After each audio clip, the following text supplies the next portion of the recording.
So this is our August webinar.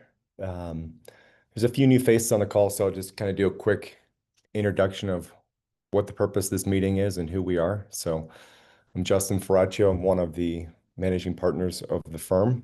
This is Chuck Eberly. Hey, good morning, everybody. Glad you're here. So the purpose of this webinar, it's not to replace, your questions or meetings that you have directly with us. It's just to provide a little bit more context with what's happening in the market, economy. We will bring in guest speakers from time to time, like we did last month with the insurance firm. So I'm going to share my screen and we'll get moving. And our goal is to always keep this to 15 minutes. Sometimes it trickles up a little further, but we'll continue to do our best.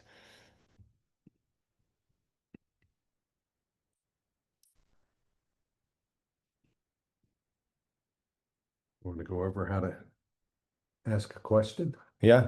If you do have a question, anything pops up that you want us to answer, you can submit it directly to the chat feature here. That'll come directly to Chuck and me. No one else will see it, so you remain anonymous. We'll do our best to answer all the questions. If it's anything that kind of pertains to your specific situation or your specific account, we'll reach out to you directly after the call. Or if we don't get to all the questions, we'll follow up directly. Okay, did the introduction, so that's good. We'll also do market performance year to date. We'll do an updated chart on market influences. And then our main kind of topic today is going to be money markets and fixed income. So we'll get into that in a second here. So year-to-date performance, it's been a roller coaster of a year. We've had this meeting 4 months ago and the market was down 10%. Now it's up 10% in the S&P. So the Dow up almost 6% year to date. S&P 500 is up 9.5%. NASDAQ, which is more technology-focused companies, is up 12%. Russell 2000, those are smaller, mid-cap, small-cap companies, up close to 3%. Equal weight S&P, so that's taking the 503 stocks in the S&P 500 and weighting them all exactly the same. That's up 6%. And so the reason that's different than the S&P 500 is when you look at S&P 500 returns, it's weighted by market cap. So, companies like NVIDIA are 7-8% market cap of the S&P 500, so they're weighted more heavily, whereas the equal weight just takes everything exactly the same. And then, US aggregate bonds up 2% year to date. So we've shown this chart probably 3 or 4 times over the last year and a half. We made this chart last week, but it is still up to date. Just some of the nomenclature may be a little bit off, but we like to look at current situation in the market, how things get better, and how things could get worse. Right. So the first category is economic growth. Current situation, the jobs report came out last week. It kind of altered outlook for growth, caused a little bit of slowdown risks to rise.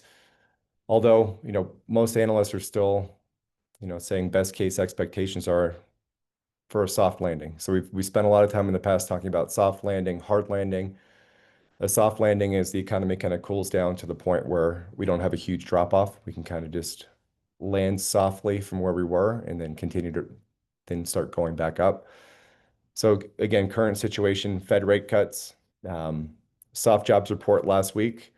Markets have now priced in expectations for three quarter point rate cut throughout 2025. Right. So that number's changed many times throughout the year. When we started the year, we were expecting 4 or 5. Some people were expecting 6 rate cuts this year. Now we're down to 3. We are expecting the first rate cut to come in August, which we'll talk about here in a second. And then, major trade deals. A lot of major trading partners have come to the table, made deals with the Trump administration, and the average deal has kind of been 15 to 20% tariff on exports, which is larger than analysts expected, even a few months ago. So how do things get better? Things get better if, there's a lot of other important economic reporting coming out soon, ISM, retail, jobless claims. If they remain stable over the next few weeks, that'll push back the fear of a slowdown. Fed cuts. The Fed is meeting in Jackson Hole in 2 days, right? So if coming out of that meeting, They indicate that they are ready to do a 1/4 point rate cut in September, which is kind of full expectation at this point. There is a slight chance, which kind of continues to dwindle, that they would be looking to do a 1/2 point rate cut in September. But even if they say they're ready to do a 1/4 point, that is a good thing for the market. Another important thing that would make things better is if more trade deals are announced. Specifically, we have listed here China, Canada, and Mexico. It's really China, right? If we get a deal done with China soon, or and Canada and Mexico, that's all very good things for the market, which will continue to push it higher.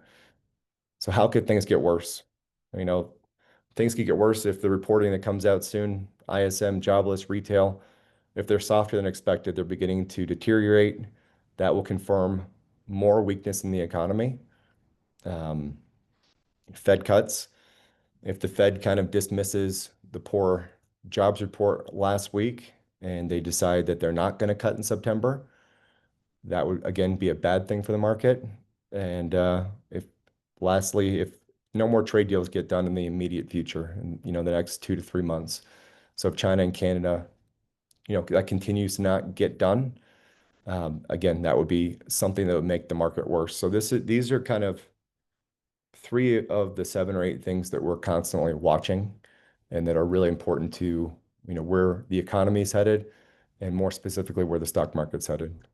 Yeah, I think, one important thing is, if we, look at these different, these 7 or 8 items that we watch, there's really none of them flashing red.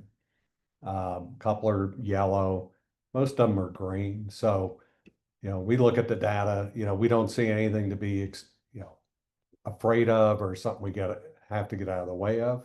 So it's more, these are indicators, a couple of these things start to move the wrong way. It gives us good indication that the economy's on a slow, but there's no indication of that right now. But we also don't look at it as um, all those areas will, get better. Like everything's just moving the right way for this home run to happen. We don't see that right now either. It's kind of, um, in between, not exceptionally bad, not exceptionally good. Most things are tracking to do well at this point, no red flags. I think if you're watching one thing right now, pay attention to what happens at the Jackson Hole Summit and what the Fed indicates they're going to do with rates in September. That's kind of the most immediate thing to be paying attention to. And like I said, we're expecting with close to 90% certainty that there'll be a 1/4% rate cut in September.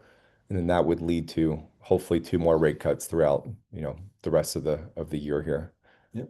Kind of leads into the next topic, huh? How about that? So, we titled this The Trouble with Money Market Funds, and we get a lot of questions on money market funds. It used to be very simple. We would, when we would open your account, we'd select a sweep fund option. So what a sweep fund is, when you have cash hit your account, whether you deposit money or a dividend hits, that money gets swept into a money market that night. So there's really no such thing as cash that doesn't make any interest. What's happened over time is money markets have become a big profit center for Fidelity and Schwab. So they've changed their rules with money market. So the sweep used to pay competitive rates. Now the sweep does not. So what we're forced to do and to help you is look for purchase funds, look for things that we have to go in and buy for you. And the question we get is, what is this thing you bought in my account?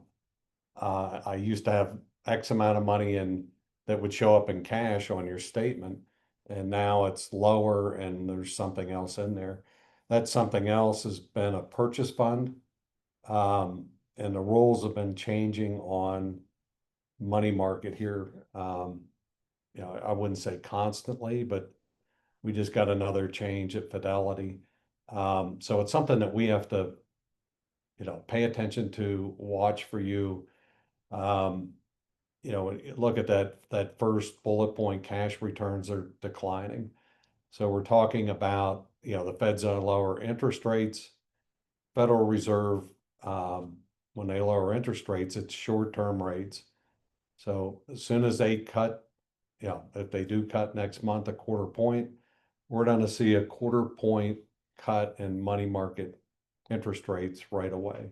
Um, so for many of you, we've been holding, I'd say, outsized amounts of money market, because we've been able to get higher rates of return on money markets with no risk compared to bonds. So we've been holding a lot of money in money market as opposed to, longer term type fixed income bond instruments. So you're going to be seeing a change in that. We're going to be lowering the amount of money that we are holding in money markets as a fixed income alternative, or a way to keep money safe but get a good return. Second bullet point, bank rates remain uncompetitive. So you look at savings accounts, checking accounts, like the things that banks are paying, like 0.1, 0.2, uh, very low rates in this environment where you can get 4. And that's kind of been consistent. So you got to pay attention to what you have in the bank. I think it goes along the narrative when we are talking to you individually, is kind of figure out how much money do you need ready and stable. You want that to be appropriate, not too much, not too little. The important thing is to invest the money for the purpose. So if you don't need the cash in the short term, get it to work in bonds.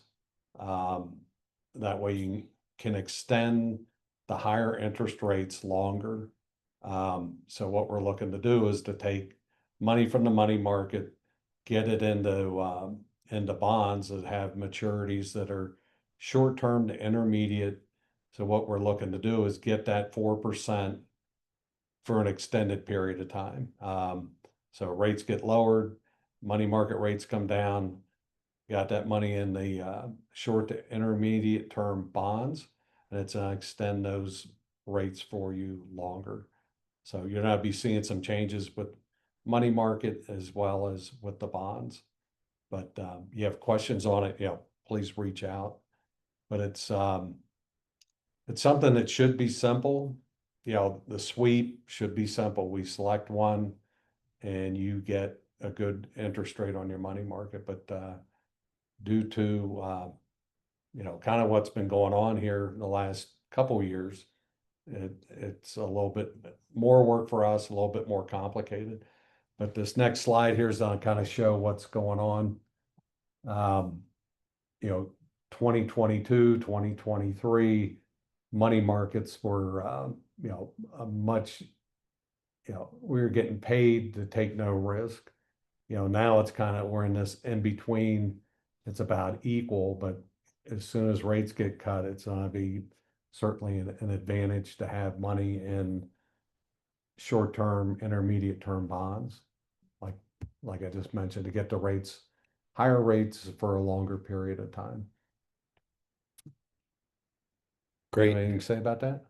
I think you nailed it. I think, fixed income is continuing to look more attractive. It's been a more volatile asset class than anyone would have expected for the last, in the post-COVID era, right? No one would have thought fixed income could be more volatile than in the stock market, and that's kind of what happened, right? And it's been doing better this year. Fixed income's kind of returned to 2.5, 3% so far this year, kind of halfway through the year. So it will return 4 to 5% is our kind of current expectation. And that now we're finally getting in range where, that 4 to 5% will start to outperform money markets and outperform consistently, especially if we get, 3/4 of a rate cut this year.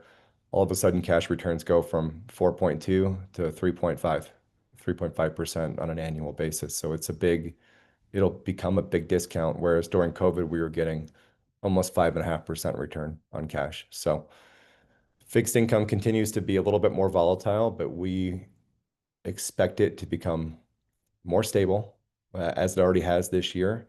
And, the cutting of rates will continue to make it a little bit more stable. So we do have some questions. And then a couple of them are joke questions. So I appreciate those. But we had one pre-submitted question that we've already prepared an answer for. So we'll start with that. Yeah. The logo, it's a spindrift. So yeah, we were asking if we're doing a Spindrift promotion here. We're not. We're not sponsored by Spindrift yet. And you may also notice we're kind of sitting in a dark room, and we just moved into a new office, and we have a lot of reflection and glare off of the sign we hung behind us, so we're trying to fix that. So we do have lights, though, I promise. We have power, all those things. So, we've gotten this question a few times, so we kind of boil it down to a simplified version that we can provide an answer to. Do we think the valuation of the stock market is high right now? It appears, you know, S&P being up close to 10% in a 6 or 7 month window, especially from where we were down 10%. So we're talking almost a 25% swing over the last 3 months.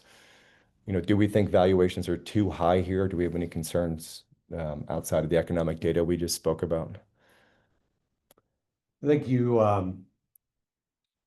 and this is something we've talked about quite a bit over the years as far as the concentration of the returns coming from a few companies. So we were just looking at a report this morning that about 60% of the returns of the S&P 500 has come from about 6 companies, 7 companies. The rest of the S&P, is accounting for the rest of the 10% return. Yeah, 40%, thanks. So if you broke out the, technology companies are trading about 30 times earnings right now. The rest of the market's 15 to 20. So we have the majority of the market, I think, is fairly priced or inexpensive. And then we got part of the market's expensive. So what we purposely have done and have done is to manage that. We want to participate, get good returns, but we want to protect it.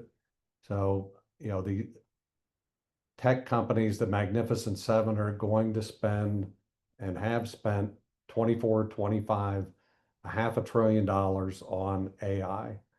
So that capital expenditure is about 1.5 of GDP, which is huge. You look at that slowing down, that's going to impact the market. You look at an interruption, that's going to impact the market, and it'll impact primarily those tech stocks, but it could carry forward. So, to ask, is the stock market overvalued? I think parts of it are, and most of it isn't. And you look at your accounts, we definitely have allocation to tech, but you have allocations to other sectors, and that's going to help us manage risk, but help with returns too. Yeah, and the parts of the stock market that are overvalued or trading in a high PE ratio, again, are those tech companies that have provided massive returns over the last few years. So it would be unwise of us to ignore them and not buy them because of the high PE ratios. We still need to own them because they could continue to trend forward and do very well, especially if this AI spend works the way that we kind of expect it to work. But at the same time, the S&P 500 again is close to 8% NVIDIA. We want to own NVIDIA, but maybe at 2-3% range. So we want exposure. We just want less exposure so that, if AI doesn't work the way that, again, we expect it to work, the market expects it to work, and the market has a big pullback, the accounts here will have a much, much less pullback because we own a huge majority of the companies we do own are trading at fair or undervalued PE ratios.